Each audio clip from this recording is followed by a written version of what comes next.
बिस्मिल्लाहिर्रहमानिर्रहीम। आज हम लोग गुफ्तगू करेंगे सदक़े फ़ितर से ही मुताल्लिक़, और आज की गुफ्तगू में भी दो मसले की वजाहत की जाएगी। पहला मसला कि सदक़े फ़ितर की मिक़दार क्या है, और दूसरा मसला कि सदक़े फ़ितर के मसारिफ़ क्या हैं, यानी किन लोगों को सदक़े फ़ितर हम दे सकते हैं। तो चलते हम पहले मसले की तरफ कि सदक़े फ़ितर की मिक़दार क्या है। हदीस के अंदर 4 चीज़ों का तज़किरा आया है। नंबर 1 गेहूँ, नंबर 2 जौ, नंबर 3 खजूर, नंबर 4 किशमिश। और इसकी मिक़दार ये बताई गई है कि अगर कोई आदमी गेहूँ के ज़रिए से सदक़े फ़ितर अदा करना चाहता है तो निस्फ़ सा गेहूँ अदा करे सदक़े फ़ितर में, और जौ, खजूर, किशमिश ये तीनों में से किसी एक से अदा करना चाहता है तो 1 सा अदा करना पड़ेगा। अब ये निस्फ़ सा या 1 सा क्या होता है, ये तो पहले ज़माने का पैमाना है। आज के ज़माने के हिसाब से उलमा ने बताया है कि 1 सा की मिक़दार 3 किलो 266 ग्राम होता है। और भी आसान लफ्ज़ों में आप समझना चाहें तो इसको इस तरह से समझ सकते हैं, 1 सा कहते हैं 3.5 किलो को, और निस्फ़ सा कहते हैं 1 किलो 633 ग्राम। और आसान लफ्ज़ों में समझना चाहते हैं तो निस्फ़ सा कहेंगे 2.25 किलो को। तो निस्फ़ सा की मिक़दार है 2.25 किलो और 1 सा की मिक़दार है 3.5 किलो। तो अगर कोई आदमी गेहूँ सदक़े फ़ितर के अंदर अदा करना चाहता है या गेहूँ का आटा अदा करना चाहता है तो उसे चाहिए कि 2.25 किलो गेहूँ या 2.25 किलो गेहूँ का आटा सदक़े फ़ितर में अदा करें। और अगर कीमत देना चाहता है तो 2.25 किलो गेहूँ की जो कीमत है जहाँ पे आप रह रहे हैं वहाँ की कीमत का एतबार होगा, उसकी जो कीमत बनती हो वो कीमत अदा कर दें तो अदा हो जाएगा।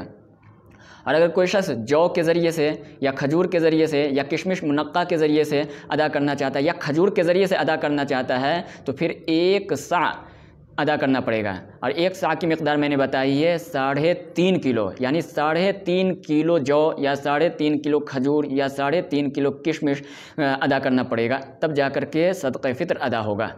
और अगर इसकी कीमत अदा करना चाहता है कोई शख्स तो 3.5 किलो जौ की जो कीमत है या खजूर की या किशमिश की या मुनक्का की जो कीमत बनती है वो कीमत अदा करें। मालदारों को चाहिए कि सदक़े फ़ितर खजूर, किशमिश वगैरह के ज़रिए से अदा करे ताकि इसमें गरीबों का ज़्यादा फ़ायदा हो।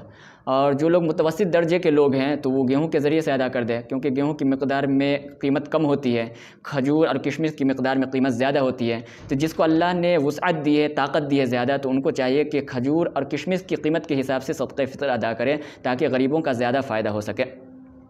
और अगर इन चीज़ों के अलावा कोई दूसरी चीज़ आप क्या कहते हैं सदक़े फ़ितर में देना चाहते हैं तो वो भी दे सकते हैं, लेकिन उसकी कीमत वही गेहूँ की कीमत के हिसाब से 2.25 किलो गेहूँ की जो कीमत होगी उतनी कीमत की मिक़दार की कोई चीज़ आप अदा कर दें तो क्या कहते हैं सदक़े फ़ितर आपकी तरफ से अदा हो जाएगा। जैसे राशन वगैरह, कोई आदमी तेल चीनी अदा करना चाहे या इसके अलावा कोई दूसरी चीज़ अदा करना चाहता है, कपड़ा वगैरह के ज़रिए सदक़े फ़ितर अदा करना चाहता है तो भी अदा कर सकता है। लेकिन वही है कि इसकी कीमत का लिहाज आपको रखना पड़ेगा, इसकी जो कीमत बनती है उतनी कीमत आपको अदा करनी पड़ेगी।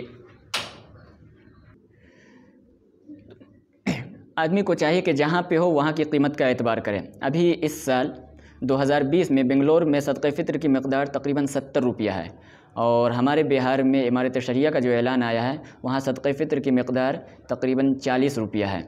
तो हर जगह कीमत अलग अलग होती है, जहाँ जैसी कीमत होती है गेहूँ की उसके हिसाब से कीमत पे फ़र्क पड़ता है। तो आप जिस जगह हैं वहाँ की कीमत का एतबार होगा, लिहाजा वहाँ के क्या कहते हैं उलमा किराम से, मुफ्तियान इज़ाम से पूछ लें कि यहाँ सदक़े फ़ितर की मिक़दार पैसे के एतबार से कितनी तय की गई है, उसके हिसाब से आप सदक़े फ़ितर अदा करें। तो ये तो हुआ पहला मसला कि सदक़े फ़ितर की मिक़दार क्या है। अब हम चलते हैं सदक़े फ़ितर के मसारिफ़ की तरफ कि सदक़े फ़ितर हम किन लोगों को दे सकते हैं। तो इसका जवाब याद रखें कि जिन लोगों को ज़कात दे सकते हैं उन्हीं लोगों को सदक़े फ़ितर दे सकते हैं। ज़कात के जो मसारिफ़ हैं वही मसारिफ़ सदक़े फ़ितर के हैं, और जिन लोगों को ज़कात नहीं दे सकते उनको सदक़े फ़ितर भी नहीं दे सकते। जैसे अपने माँ बाप को, दादा दादी, नाना नानी को ज़कात नहीं दे सकते तो इसी तरह से सदक़े फ़ितर भी नहीं दे सकते हैं।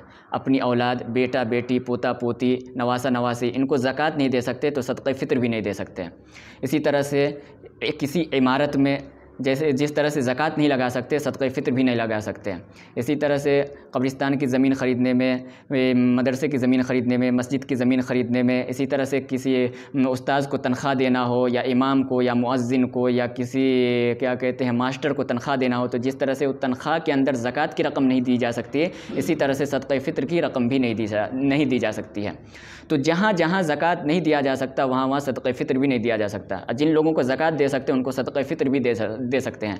जैसे जो आदमी 21,000 रुपये से कम का मालिक हो, जिसके पास न 21,000 रुपया है न 21,000 रुपये का ज़ेवर है, तो उनको ज़कात दे सकते हैं। तो इसी तरह से उनको सदक़े फ़ित्र भी दे सकते हैं। इसी तरह से भाई है, बहन है, चचा है, खाला है, मामू है, फूफी है, इनको क्या कहते हैं ज़कात दे सकते हैं। तो इसी तरह से सदक़े फ़ित्र भी दे सकते हैं। उस्ताद है, शागिर्द है, शेख है, मुरीद है, इनको हम ज़कात दे सकते हैं। तो इसी तरह से सदक़े फ़ित्र दे सकते हैं। तो ख़ुलासा कलाम ये है कि जहाँ जहाँ ज़कात की रकम सर्फ़ की जा सकती है वहाँ वहाँ सदक़े फ़ित्र की रकम भी ख़र्च की जा सकती है, और जहाँ वो नहीं ख़र्च कर सकते वहाँ सदक़े फ़ित्र भी नहीं दे सकते।